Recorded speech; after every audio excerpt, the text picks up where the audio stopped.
All right. For the rest of Southeast Asia, I would like to invite Mr. Ruurd van Putten from Marinetek to give an overview on the rest of Southeast Asia. Ruurd, please join me.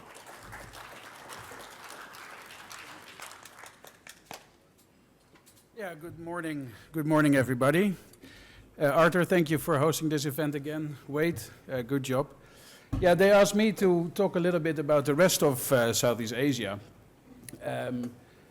I've been based in Vietnam since 15 years, started there as a pioneer in the yachting industry, done almost everything from yacht sales, brokerage, management, building.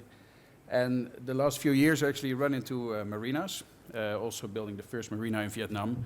And that is also why I'm here with my hat on from Marinetek. So we can go to the next slide. I'll just want to do a very quick update on Marinetek. For those of you who know the company from Finland, but actually operating globally. We have factories in 9 countries. And in the last almost 30 years, we successfully delivered over 2,500 projects. In the last 2 years, there have been quite a few changes. Maybe the people who are a bit longer in the industry here in Asia remember Christian Rame and Mark Ray. Well, they left Marinetek. I actually replaced them, so I'm the representative for Southeast Asia. And apart from that, Marinetek actually has a whole new ownership structure. New owner, new chairman, new board, and also a new CEO, and new directors in Northern Europe and also the Middle East. And there's a restart in North America, and unfortunately we had to close down our Russian operation due to the political tensions in Central Europe. In addition to that, we are also really focusing on the sustainable development. We understand that marinas are an instrumental part in also making the whole yachting industry more sustainable and durable. And actually in the course of next month we are expecting to announce some exciting news about how we can also contribute to this very good cause. Now, when they asked me to talk about the rest of Southeast Asia, that's always a bit of a funny thing because, which countries do we talk about and what's left there? And I think the approach was to look at how you can look at locations that have a good feasibility to actually start a project. The people who invest and own marinas know that marinas need to be, I think you have to go one slide back, isn't it? Yeah, thank you. Investing in marinas is an expensive hobby. I think it's also important that you see it as a very long-term investment because it's not only an investment in the products, but it's an investment in infrastructure and an investment in connectivity. Other speakers here said it as well. When we want to develop the Southeast Asian region, we need to make sure that all the dots are connecting. And when we look at projects to sort of assess if they are feasible, we look at these 4 major points. The first of all, of course, is if the site is feasible. I've been invited to see fantastic locations with beautiful beaches and islands, but it's in the middle of nowhere, and if you have no people living there, you can build a marina, but it's very difficult for people to reach it. Apart from that, of course, you need to look at the wave climate, the weather, the climate, etc. And like I said, the infrastructure. You need roads, airports, train stations, whatsoever nearby so that people can get there. Second, very important, permits and licenses. Many countries in this region have many different rules, not only for building the marinas when you're starting to build in the water with any kind of marine infrastructure, but also on the operating side. How can you make sure that boats go in and out? How can you invite and welcome foreign yachts if that's possible? Can they charter, etc.? So that's very important to figure that out. Without having a good legislation framework, it's very difficult to make the investment in the marina worthwhile. And when you talk about the investment, of course, you need to have the funds.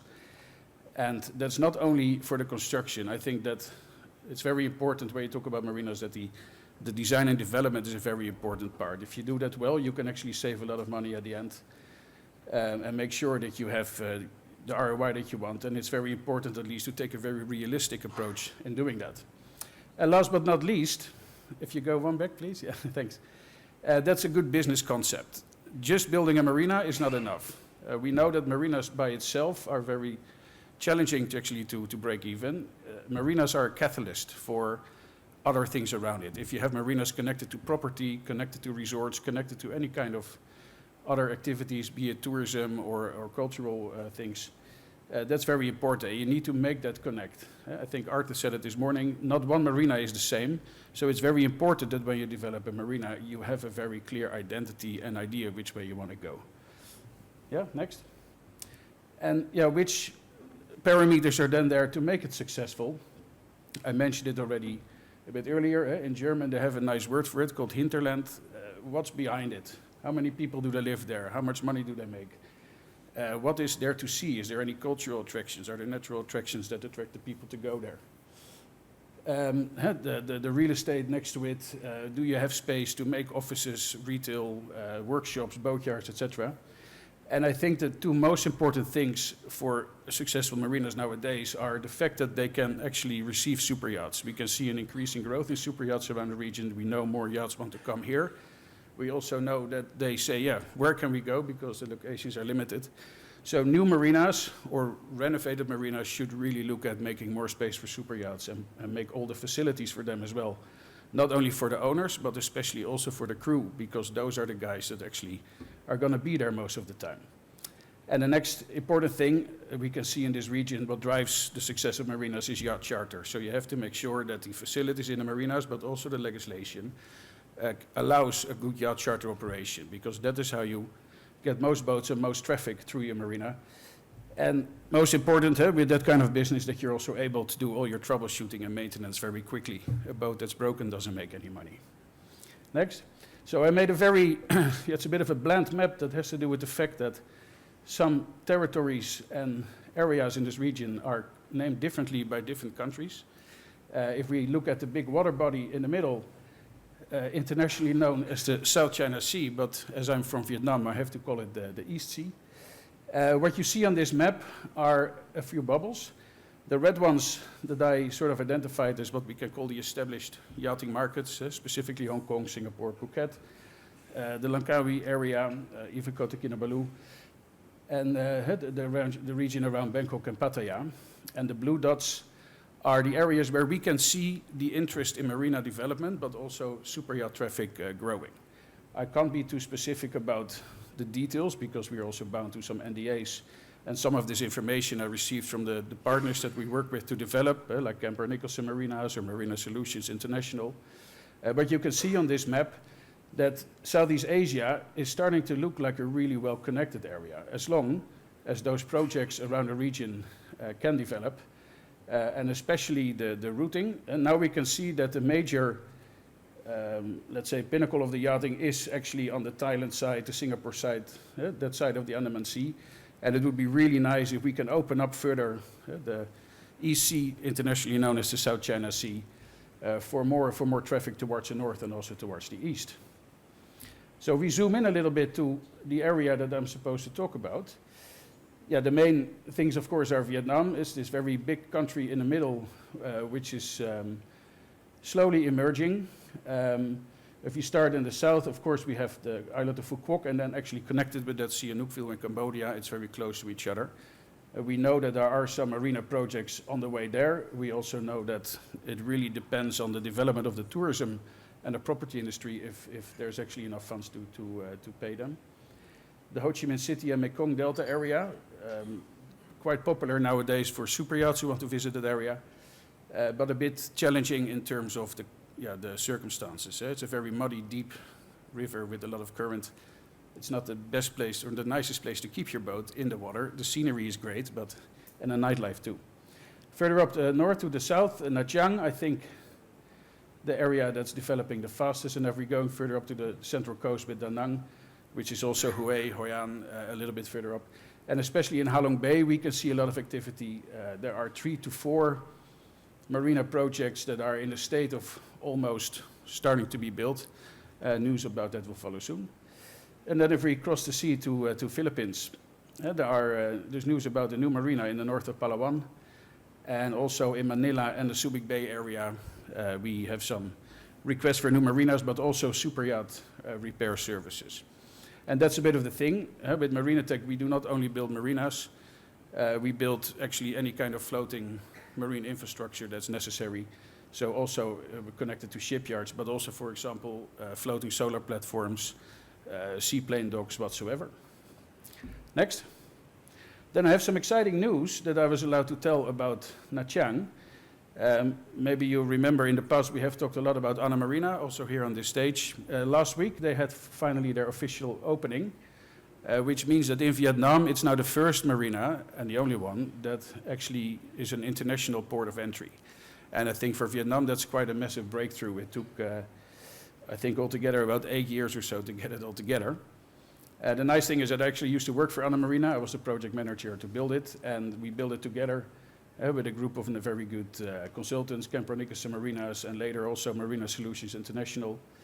Our colleagues from Plus Marine, who did all the utility services. Yeah, and as you can see on the map, I think this is a good example of how we can sort of extend and expand the yachting in the Asian region. Nha Trang is really nicely situated between Hong Kong and Singapore, good connections to Borneo and to Philippines. And yeah, I think it's all nice. If you have time to go and have a look, I've got a few pictures of it.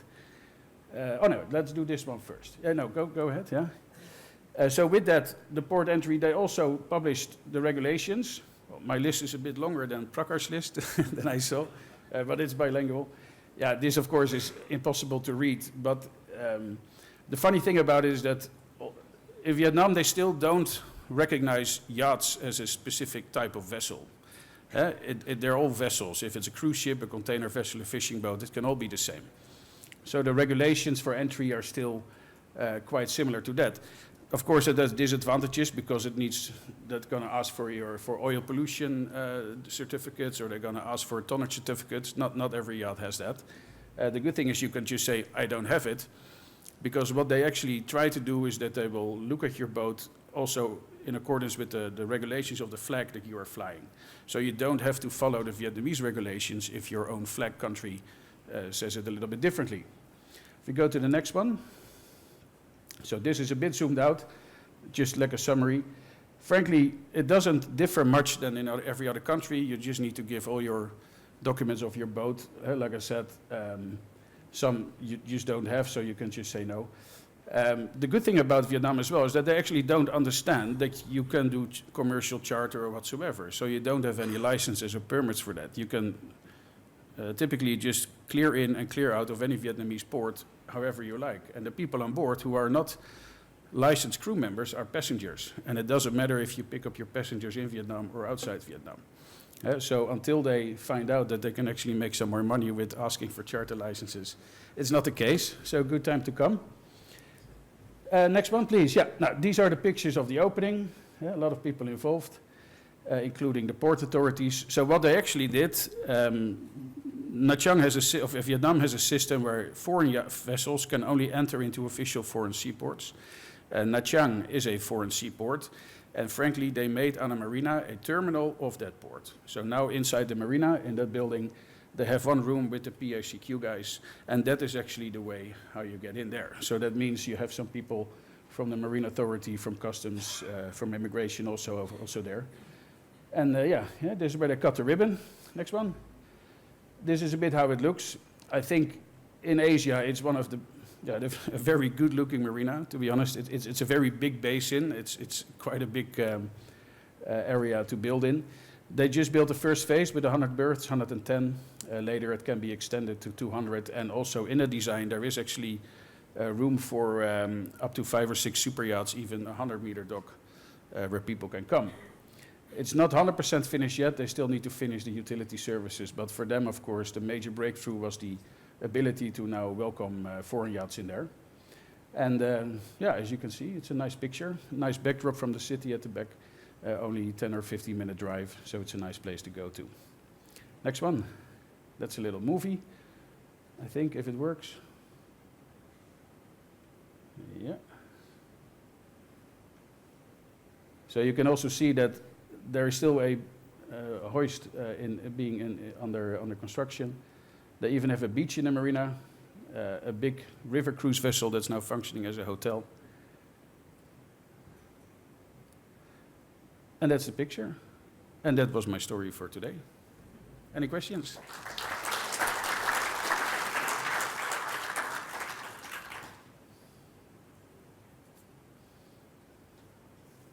Guy. I probably don't need a microphone. Ruurd,